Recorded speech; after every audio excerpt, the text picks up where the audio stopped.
trabalhei com planejamento urbano. Não sou professor, como os demais aqui integrantes da mesa. A gente escutou, Cal também não é. Mas a gente, uma série de aulas, certo? A gente pôde ter o privilégio de estar aqui, os vereadores principalmente que estão debatendo o projeto de lei na Câmara, estão absorvendo uma série de informações importantes que provavelmente essas oficinas, eu inclusive quero agradecer o convite do Participa Salvador, né? E essas oficinas já trouxeram tantas informações que, apesar de não serem no nível de detalhamento para subsidiar como estudos técnicos um PDDU, mas em nível de importância muito mais do que as informações que os 6,8 milhões investidos trouxeram para o debate, certo? Dessa lei que é importantíssima para a cidade. Todas as contribuições gratuitas, todas as pessoas são voluntárias e todos... Isso. R$0, 0,800, como se diz, né? E, na verdade, quem está aqui está falando com prazer mesmo, com ênfase, quando a gente viu o professor Eliodoro, que coordenou o Plandurb na década de 70, no final da década de 70, e é um conhecimento andante e pensante, a gente percebe que é uma paixão mesmo. As pessoas estão aqui por interesse no equilíbrio da cidade, interesse no desenvolvimento da cidade, socialmente justo. Então, como se diz, uma cachaça mesmo para quem está debruçado nessa questão, que a gente concilia com todos os nossos outros afazeres. Mas eu vou, inclusive, falar sobre um tema que parece, como o doutor Hortência falou, parece relevante, não foi abordado em outras apresentações. Eu poderia falar sobre várias outras questões, por exemplo, a luz, zoneamento, toda essa questão que é complexa, importantíssima e tem uma densidade de conteúdo, mas eu resolvi falar sobre as disposições transitórias porque é um tema que não foi abordado ainda aqui, então, como forma de contribuir, né, eu estou debruçado, resolvi tratar disso. Na capa, eu botei um mapa do século XVI, que mostra aí a Baía de Todos os Santos, Salvador, Ilha de Itaparica, demais vilas, só para ilustrar que Salvador é vista, mapeada, vamos dizer, em termos, entre aspas, planejada desde esse momento, desde esse tempo aí. E como bem disse o professor Luiz Antônio, Salvador já nasce como metrópole, é uma metrópole periférica, mas é uma metrópole. Eu vou falar aqui nessa apresentação sobre o título 10 especificamente, o capítulo 1 das disposições transitórias, algumas contribuições ao projeto de lei e considerações sobre o processo, né, de planejamento.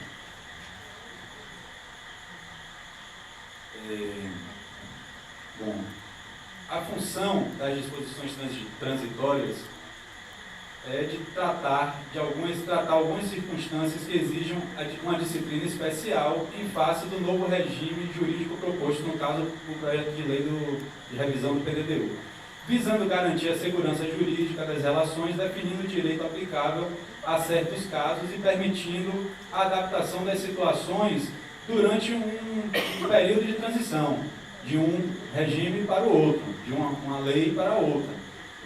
Então, são disposições, né, que entram em algumas leis até que seja regulamentado determinado artigo, até que seja elaborada a lei de ordenamento do solo, né? Então, esse nome, disposição transitória, tem essa função. Agora, não se podem colocar alterações significativas nessas disposições, porque elas ficam, como se fosse assim, um vácuo entre a promulgação de uma lei e outra lei que detalha diversas questões dessa primeira lei. Você fica aí com a possibilidade, certo, de intervenção, a depender do conteúdo dessas disposições transitórias, que você pode mudar significativamente, certo, o ordenamento do território nesse período de tempo, certo? Então, não é adequado que se incluam alterações, por exemplo, de questões que já estão consolidadas, como, por exemplo, eu vou mostrar aqui, eu vou exemplificar alguns bairros que são de baixa densidade, que nas disposições transitórias foram colocados como de alta densidade, né? Então, seriam só aquelas questões que adaptam algumas situações que não poderiam ficar sem um tratamento, certo? Analisando agora as disposições transitórias do projeto de lei. O artigo 383. O Executivo deverá encaminhar para apreciação e deliberação da Câmara Municipal o projeto de lei com a revisão da LOUS, que é a Lei de Ordenamento do Uso e Ocupação do Solo, em até 120 dias. O texto da lei é simples, é só isso. Então, primeiro, pouco tempo para viabilizar um processo participativo e aceitável para a revisão da LOUS e do zoneamento após o PDTU. Além disso, não define o marco cronológico referencial. 120 dias a partir de quê? A partir de quê? Tiago, até 120 dias. Pode ser apresentado em até 2 dias, 3 dias. Então, após a aprovação, o Executivo deverá encaminhar a apreciação da deliberação do projeto de lei com revisão em até 120 dias após a aprovação do PDTU. Mas pode ser menos tempo, né? A Ladilson quer fazer uma questão de ordem, quer um encaminhamento, quer se inscrever.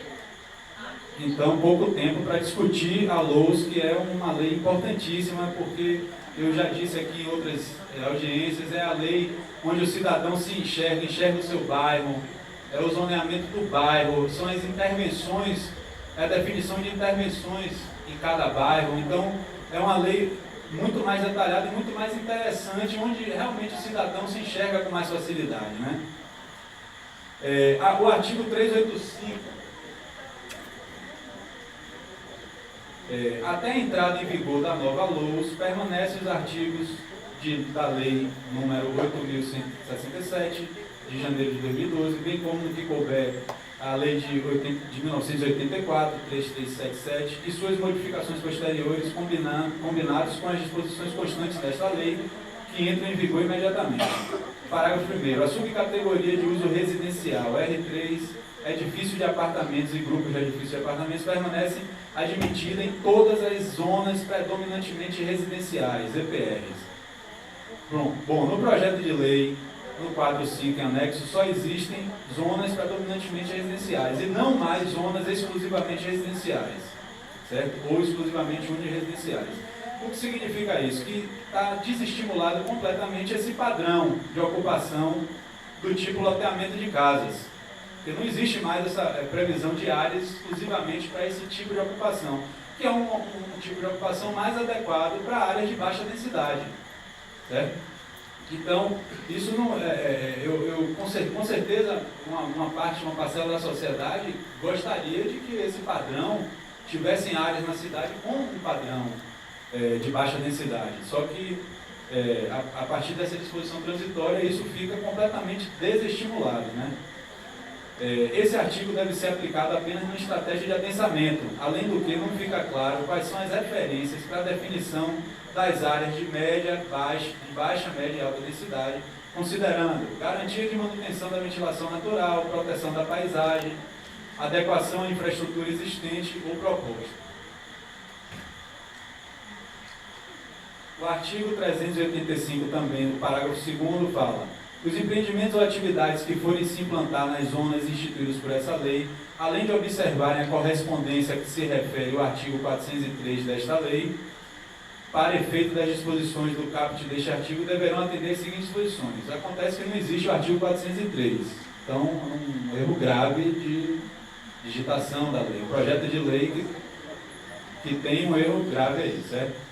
Além disso, os incisos e alíneas desse artigo e dos artigos 386, 387, 392, 393 e 394 incluem alterações extraordinárias para a vigência até a entrada em vigor da nova LOUS, mudando usos permitidos, parâmetros e restrições de ocupação em diversas zonas e corredores de uso vigentes, ou seja, do período de 2008, através de correlações com outros dispositivos legais, inclusive as leis da década de 80.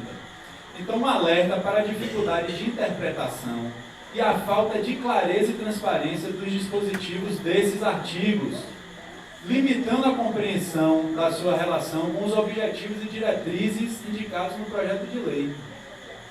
Certo? Um exemplo são alguns condomínios em Piatã, que até a lei vigente são de baixa densidade.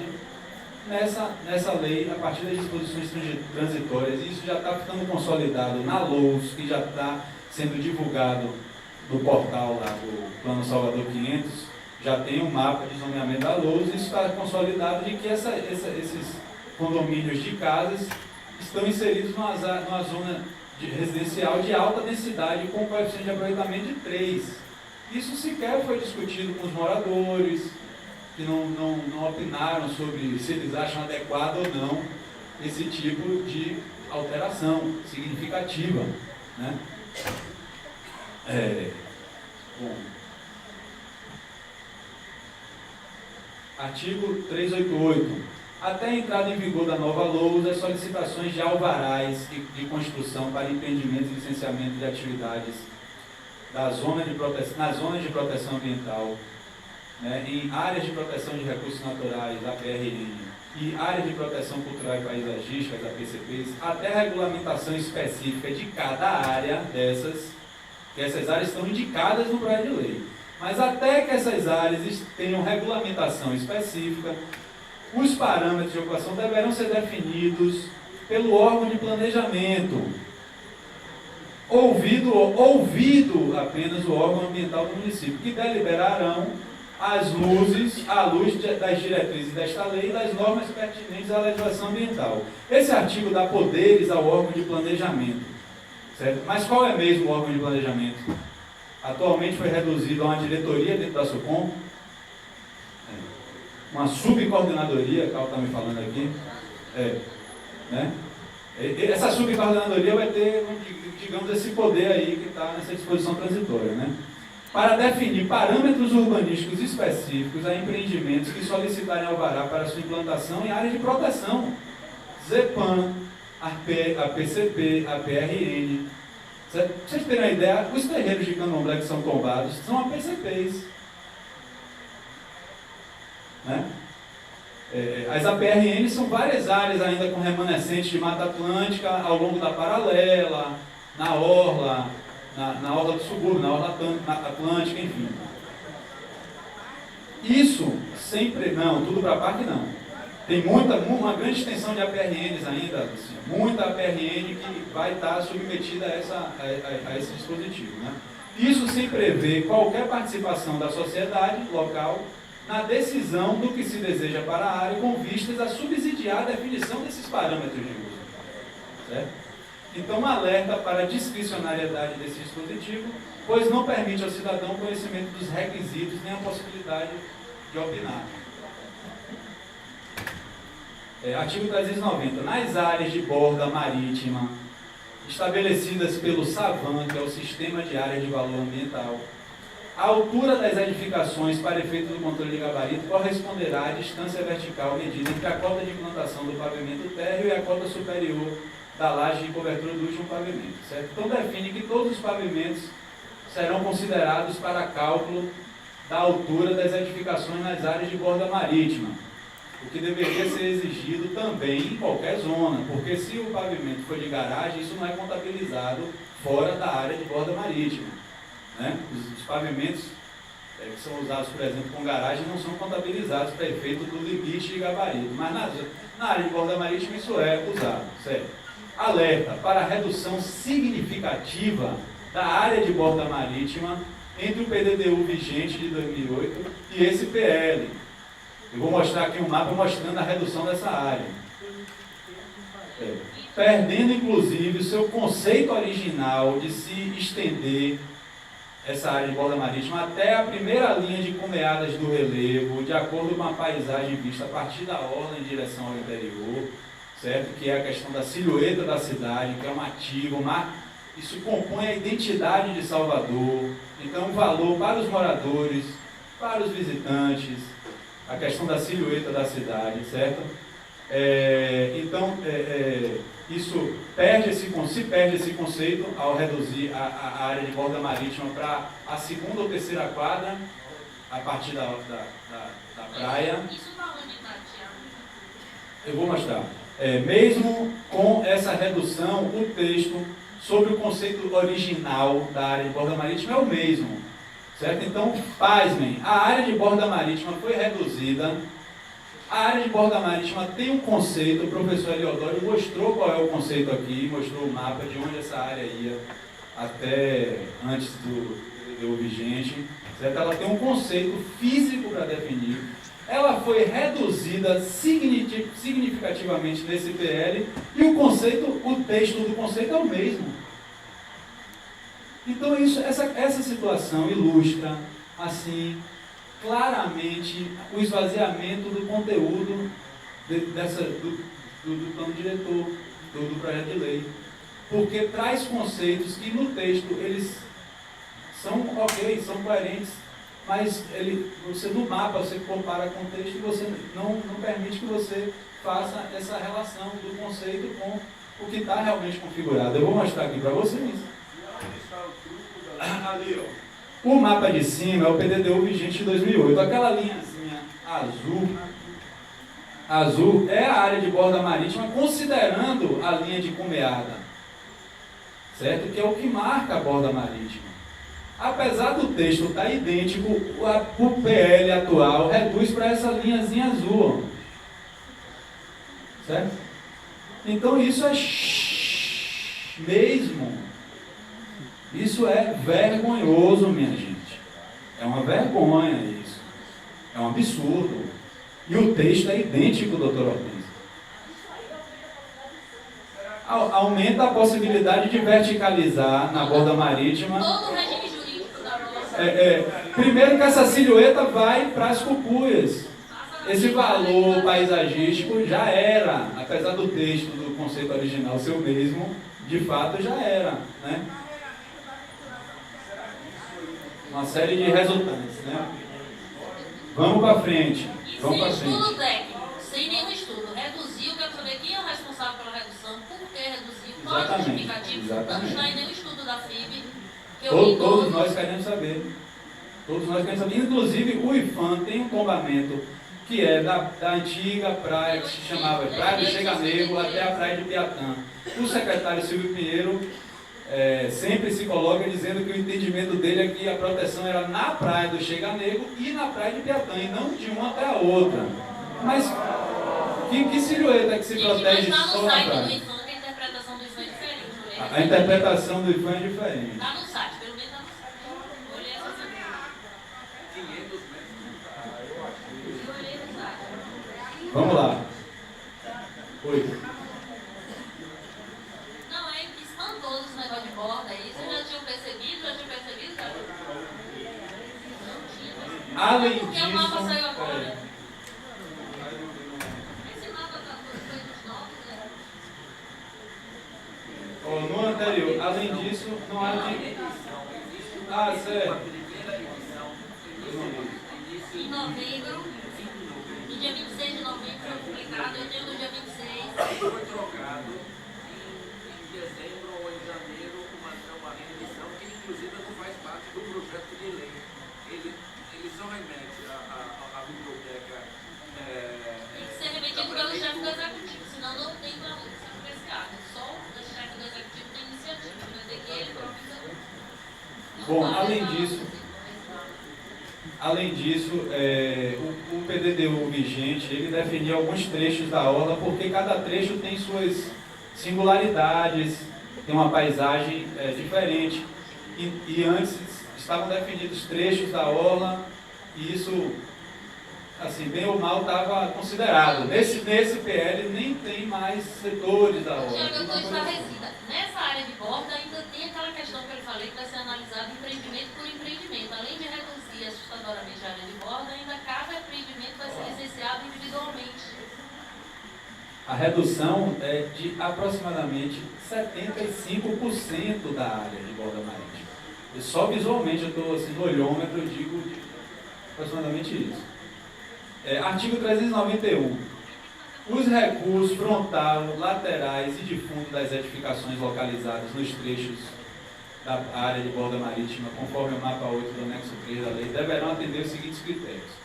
Então, esse artigo define critérios para cálculo dos recursos, como recuo frontal e lateral progressivos.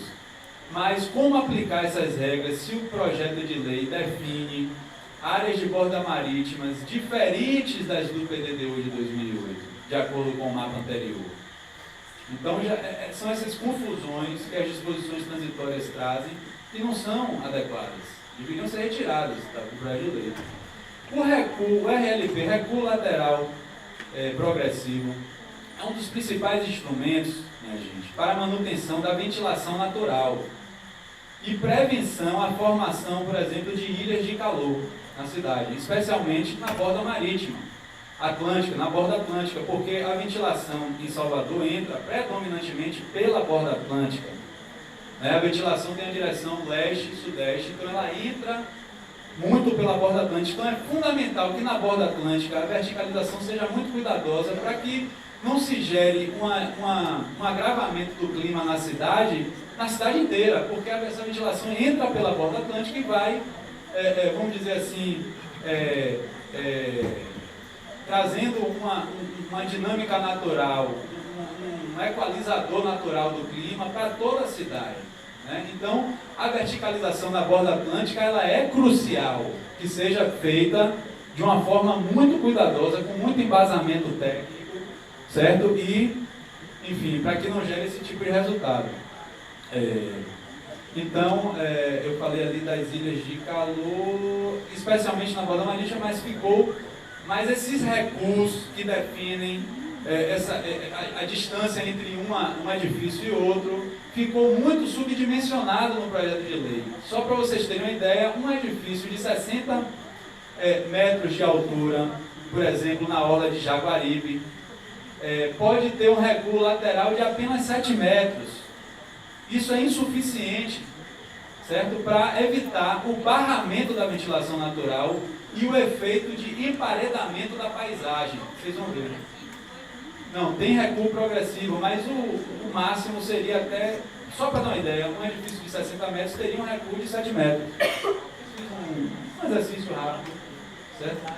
Além disso, não há critérios para definição de recuo entre duas ou mais edificações situados dentro de um mesmo lote. Essa regra de recuo lateral é para lotes diferentes, mas se você tiver no mesmo lote 3 torres de prédios, não tem definição para isso. Aí você pode fazer uma barreira, um prédio junto do outro, se tiver no mesmo lote, e garantindo os recuos para os lotes vizinhos. Então, mas o efeito é o mesmo de emparedar, né? O efeito na ventilação é o mesmo. Só para vocês terem uma noção disso, eu, na discussão do plano vigente de 2008, eu e uma amiga, a arquiteta Paula, nós fizemos uma simulação de como ficaria a verticalização na orla atlântica de Amaralina até Itapuã, usando os parâmetros definidos na lei do PDDU vigente de 2008, e também usando um desenho do frontispício da cidade feito em 88 pelo arquiteto Mário Bestetti, certo? Aí a gente fez essa simulação que começa ali. Pena que o projetor aqui não permite, mas isso está disponibilizado, vocês podem depois baixar, né, doutor? E verificar isso. Então ali em cima tem 88, aqui 2008 e aqui pós-PDDU de 2008. Então a gente fez uma atualização. Isso aqui é o frontispício da cidade de Salvador em 88, isso foi desenhado. A fachada toda, de Amaralina até Itapuã. Isso aqui é um trecho só, Amaralina-Pituba. Tem todos os trechos aí, eu vou mostrar. Aqui, em 2008, antes do PDDU entrar em vigor, a gente atualizou esse desenho de 88 com novas construções que já existiam em 2008. E após o PDDU de 2008, caso esses parâmetros fossem integralmente aplicados, eu não estou dizendo que isso vai ser em 2030, em 2050, em 2100, certo? Minha futurologia não chegou a tanto. Eu só estou dizendo que caso os parâmetros sejam adotados em todos os terrenos, em todos os lotes, fica assim. 2008 é antes do PDDU. Hoje então, o PDDU não dá o projeto de lei não dá essa resposta, ele leva para a LOUS a questão do gabarito. Ele apenas diz em linhas gerais que é a favor da verticalização, que permite o sombreamento e elimina então a borda e disse que vai ser definido por empreendimento. Então toda essa decisão ficou para a lousa.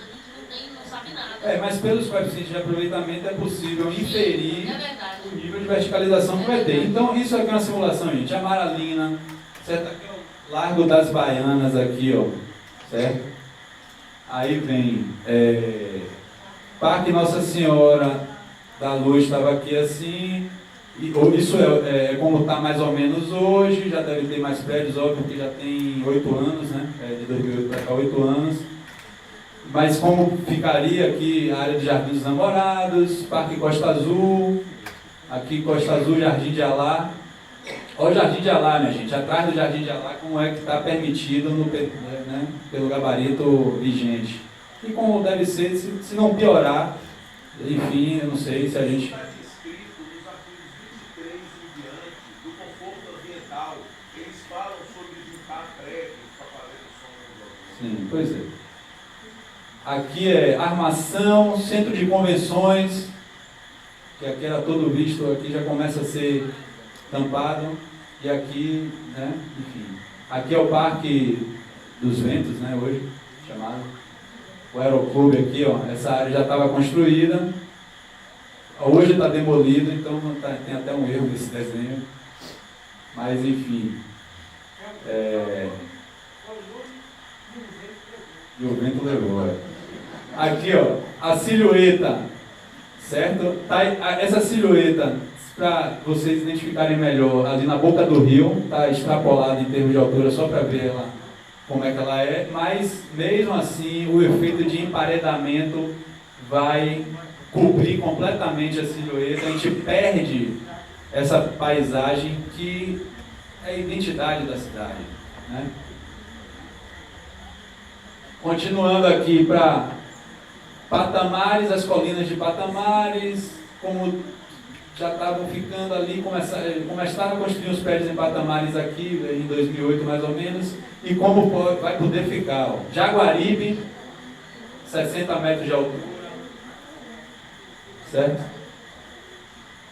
E aqui Piatã, até chegar em Itapuã. Itapuã, imagina aquela vila que já foi de pescadores, olha como é que o plano, o projeto, então quer dizer, não atropela toda a questão de identidade socioespacial, de morfologia urbana, histórica, de desenho urbano, como o professor Eleodoro, isso não se discute mais no plano diretor.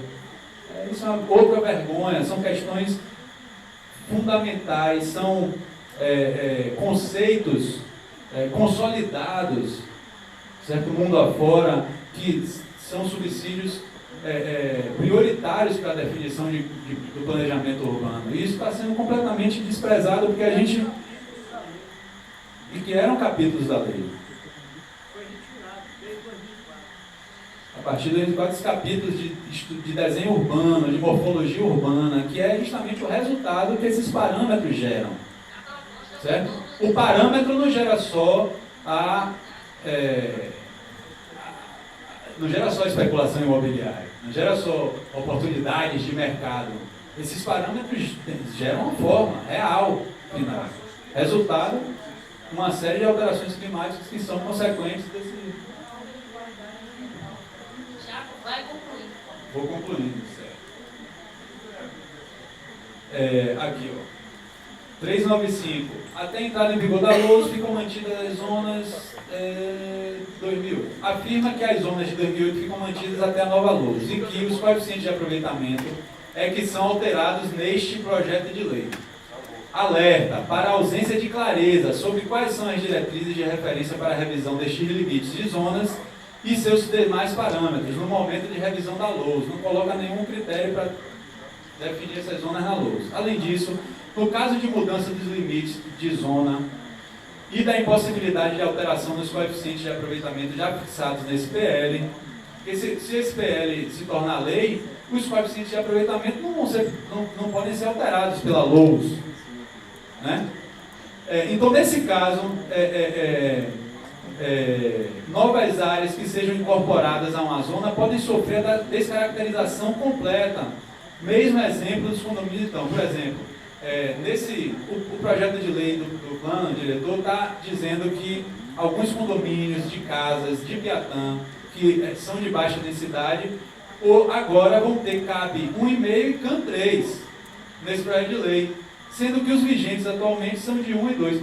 Quer dizer, então é uma questão que está sendo colocada, certo? Não tem nenhum estudo justificando isso, os moradores não foram ouvidos, certo? E você simplesmente transforma uma zona de baixa densidade em alta densidade, da noite para o dia, certo?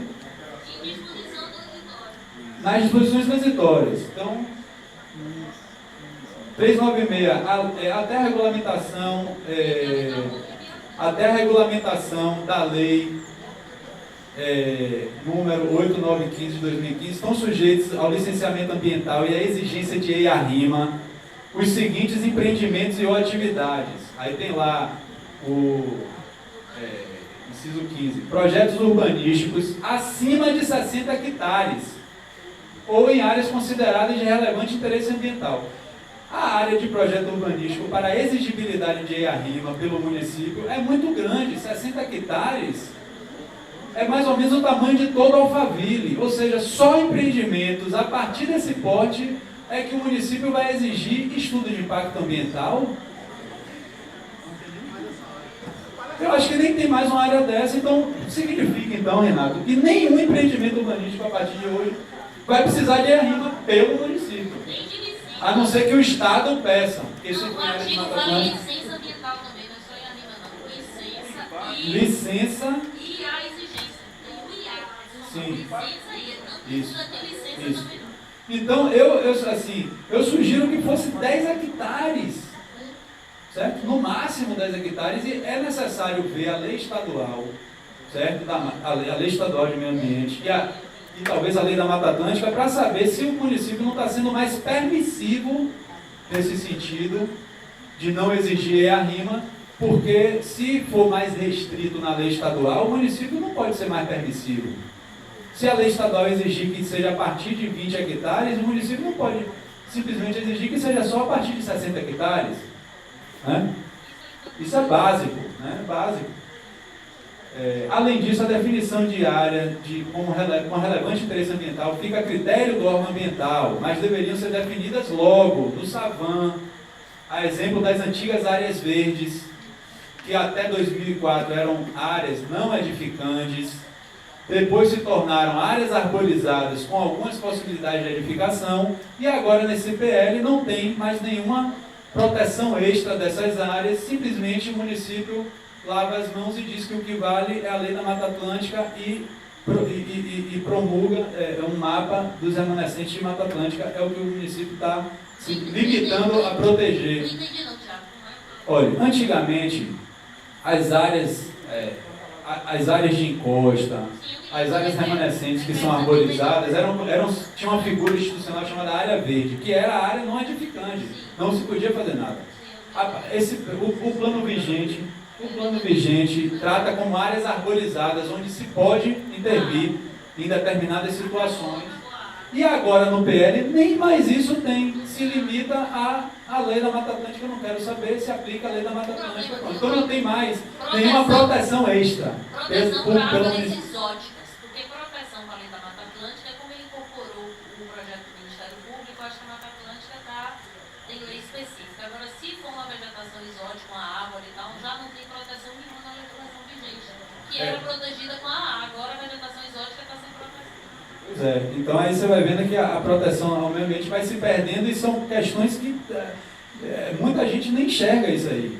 A gente fica observando o SAVAM, que é o Sistema de Área de Valor Ambiental, que é o que está mais visível, mas esse é um detalhe que veio se perdendo gradativamente. Concluindo aí, então, o último das disposições transitórias, até a entrada em vigor da nova LOS, ficam mantidos gabaritos máximos e tal.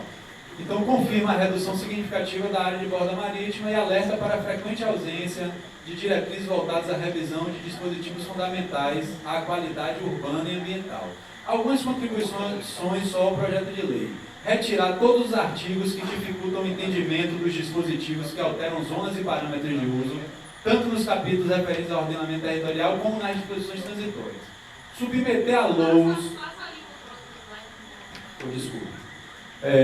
submeter a LOUS a amplo processo participativo após a conclusão do processo de discussão pública do PDDU, com vistas à efetiva e essencial participação da sociedade, inclusive compromisso público assumido pelo secretário da Subcom Civil Pereira.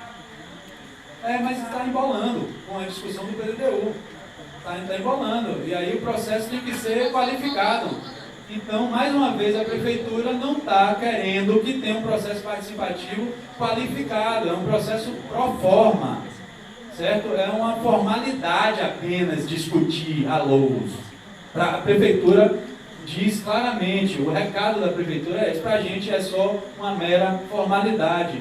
Não adianta querer dizer que está se fazendo o máximo esforço para chamar a sociedade, Não adianta, isso está claro que não é. Então, submeter todo e qualquer plano urbanístico, plano especial de qualquer área, ou plano de regularização urbanística fundiária a um amplo processo participativo também.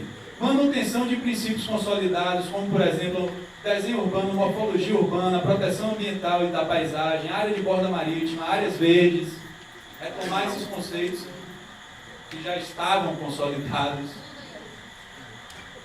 Fortalecer a gestão do território no sentido de se recriar um órgão público municipal permanente voltado ao planejamento e acompanhamento da implementação do PDDU, da LOUS e demais planos temáticos e setoriais, inclusive da relação do município com a região metropolitana, e explicitar a correlação entre as diretrizes e projetos propostos no projeto de lei e o planejamento orçamentário do município.